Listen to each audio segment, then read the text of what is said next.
రాజధానిలో కొత్తగా 7 సంస్థలకు భూ కేటాయింపులు చేస్తూ సిఆర్డీఏ అథారిటీ నిర్ణయం తీసుకుందని మంత్రి నారాయణ తెలిపారు.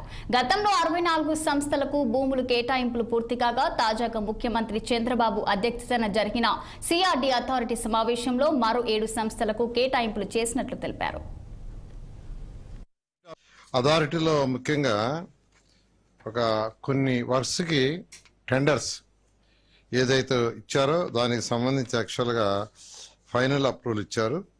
వాటిలో ముఖ్యంగా ఏదైతే 2014-19లో గజెట్ ఆఫీసెస్ హౌసెస్ ఏదైతే టేకప్ చేసామో, ఏదైతే వర్క్ ఆగిపోయిందో ఆ వర్క్ కంప్లీట్ చేయడానికి 514.41 కోట్లతో టెండర్ పిలిచారు.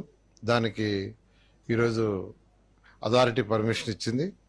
అదేవిధంగా గజెట్ ఆఫీసర్స్ దానికి ఎక్స్టర్నల్ ఇన్ఫ్రాస్ట్రక్చర్ దానికోసం 194.73 కోట్లతో టెండర్ పిలిచారు. దానికి కూడా అప్రూవల్ ఇవ్వడం జరిగింది.